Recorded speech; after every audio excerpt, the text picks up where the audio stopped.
All right, well, something pretty cool here. I had someone ask me if I would basically do a review and maybe some install videos on some of the parts that they offer for the srt4 Neon.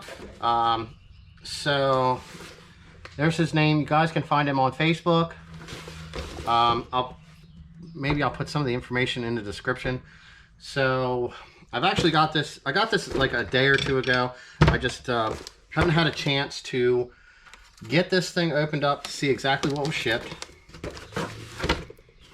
So if you know, he is offering like rewires for like the fuel pump. I don't know. He does some other ones. So here we go. This one. All right. So here is the fuel pump relay. Okay. I noticed he does something different when it comes to mounting the fuses. They're mounted up in the engine bay. So you would tie them up. Like you would have this little fuse instead of it being in the back. You would tie it up. Usually like I'll stick them here or like right in this area so that you can access that. All right. Let's see what else we got in here. All right, so I think this is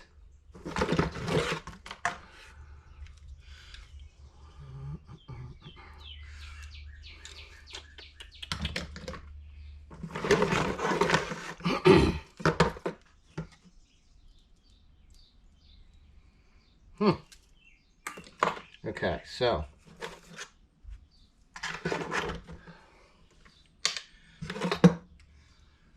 we have an E85 safe fuel sending unit here.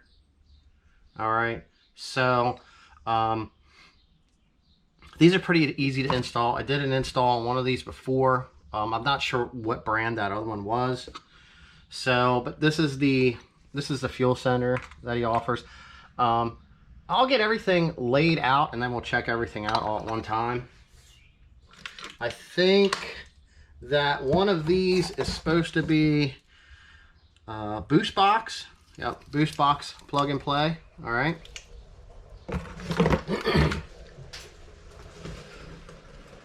And then we have this one here, I believe, is the watt box plug and play. So they come with some other adapters. I think this is the one for the clutch pedal and some LEDs. But I'll get these laid out and we'll take a look at them.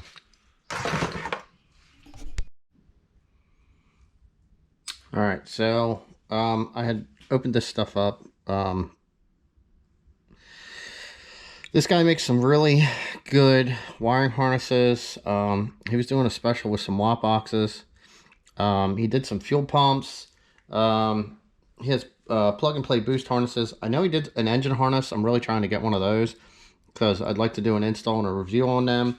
But he had sent me some stuff like I had shown already. But right now, today, I'll add in some of the photos that I have, that snapshots off of some of the postings that he had for parts, and you guys can check that out. So anyway, what we have here today is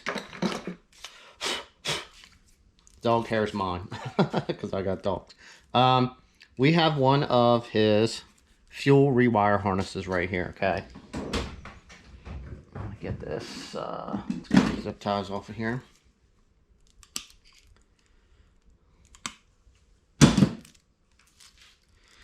We're going to be installing this on this car. Now, in the back, it comes with a zip tie here, which is pretty cool. Kind of like snaps on. To hold this up, I ground this on the bolt for the radius arm. And then you have your relay back there, which is all, this is all sealed. It's waterproof. And then a plug for your pump in. And then another one plugs into your pump assembly, all right? So then you have your wire that runs up to the front.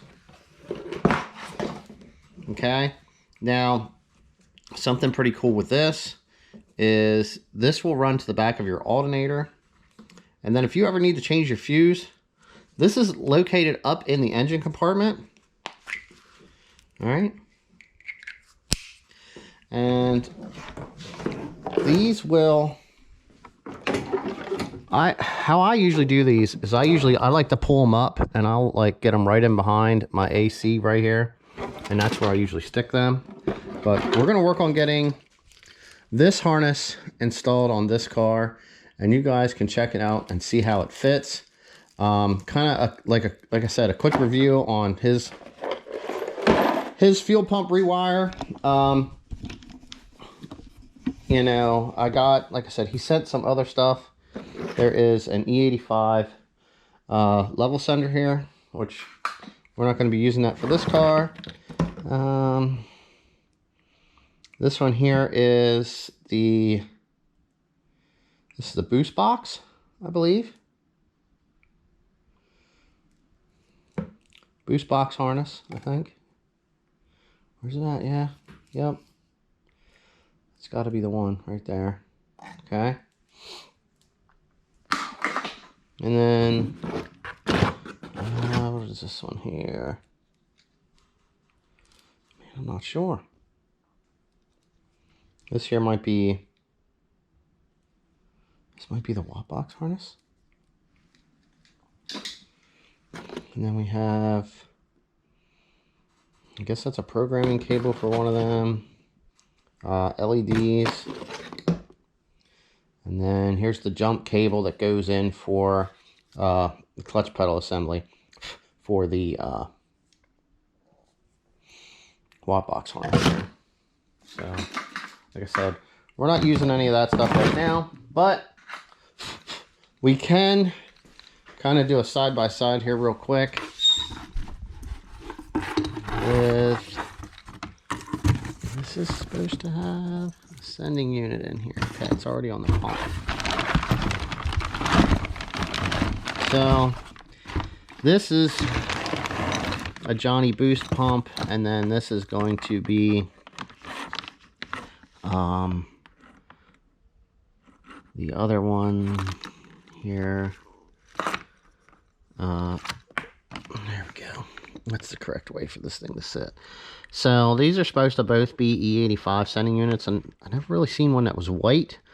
I don't know what's actually different with them. I know most of the E85 ones I've seen are black like this. I don't know if they're used from a different vehicle or what the overall is on that. But we'll get this here installed, and I'll go over it and I'll show you guys what we needed to do to get this installed, how it fits up on the car. I've installed a bunch of these kinetic ones.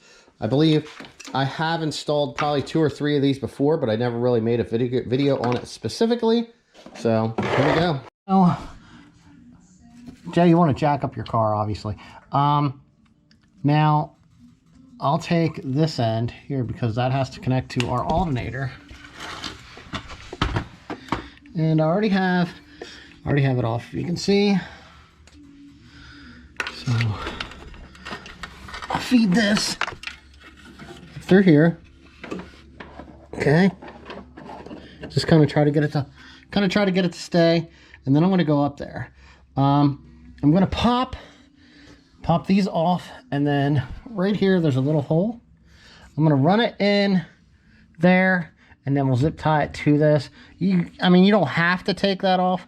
You could always just come right in here along the side also and just zip tie that in there also. All right. So what I like to do is I like to get this end figured out, and then I fasten it here, and then I'll go back. Once I get my tank and everything in, I'll get everything plugged in and installed back there. And then I can kind of weed out where I want this to go and use up any of the extra length. That way it's installed. It still wants to curl up. But a really good well-made unit. I'm going to go up top and I'm going to show you what I'm doing up there. Alright, so if you reach down in here, I already have the wire. This is the plastic cover for your alternator. And I got this stuck up here. I like to try, when I do these, I stick them through the bottom of this. Sometimes this is a little tough.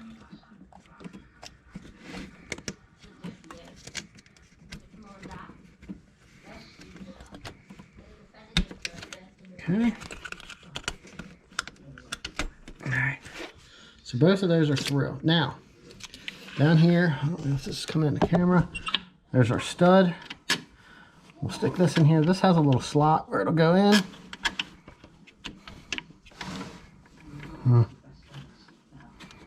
right, let's get this turned the right way. Okay, now I just got that started on there because it's going to be easier. It's going to hold it on there in place. All right.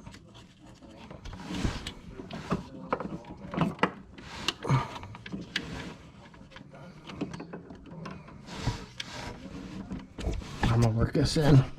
All right, so we now have our wires are on the studs, and the reason why I run it underneath of this is because this will snap on there and it will cover. Okay, it's gonna cover the end of that. All right, and the reason why you want to have this, sometimes it takes a little bit to get this where it needs to be. Actually, I got to get this wire directly on top. And then you get this snapped on, okay? Because I highly recommend that you run one of these heat shields, all right? It's down over top, all right? Just like this, okay? It's going to keep all the heat off of the alternator. It's going to keep this from melting. It's going to extend the life of this. And you need this cover here to keep the positive end of this, which runs to your battery through your harness. Okay, it runs through your harness. It actually connects down here at the starter and then connects to your battery wire and runs up to here. Okay, that's how it charges your battery. All right, so that will be that will have a positive power. Okay, now as I was saying, you want to have this on here so it doesn't ground out on the cover. All right, so all of this stuff here needs to be done up top. Okay, I'm gonna get that wire fixed, and like I said, I like bringing this up in here. Okay, that's where I'm going to mount my fuse, and I'll run a zip tie. Now you could bring it up here, and you could actually run a self tapper in there if you wanted to hold that fuse holder in place. You don't really need to, but it is nicer that it is up here. So, you know, you have options. You know, you can go up, you can go down, you can keep it here. You could even honestly probably tuck this down right underneath the car if you so desired. It is sealed, so it will be good. Now, I'm going to get these wires laid on top of each other here, and then I can get this part here to snap over top.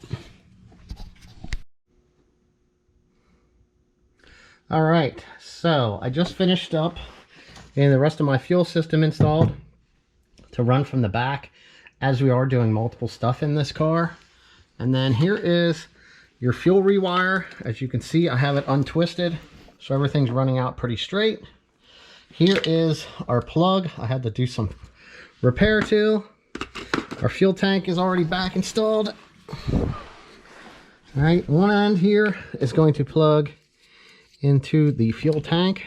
This is actually pretty decent. Nice and tight right there.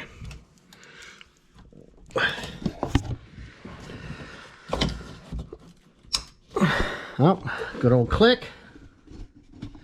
Trying to set the camera down here. All right, so your power line that feeds this is right here.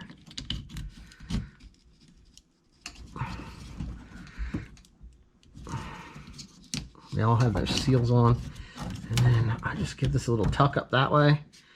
All right, now normally what I'll do is I'll ground this to this, but this one is actually broken off, so I'm going to clean this side up, and then I'll run it up to that, tighten it down, and then we'll zip tie everything else up in here along with our power wire running up through. All Actually, like, see if we run it like that and pull it tight. It's pretty much going to sit right where we need it to. All right, I'm going to get that taken care of. Show you what it looks like. Like I said, I use a little bit of it's electric, like a silicone grease for connections. That way I know I have a good quality ground right here on this nut. So I'm going to get that. All right, so we have our wire running down along the ABS line, zip tied up really nice. Everything fit together pretty good. Now, like, it does include this one zip tie here, which I didn't use because if I would have been able to ground on this side that's broken off, I could have just zip tied it right to my e-brake cable. But very happy with the fitment of this fuel pump rewire, and that'll be the complete TID install of that. Thanks for watching.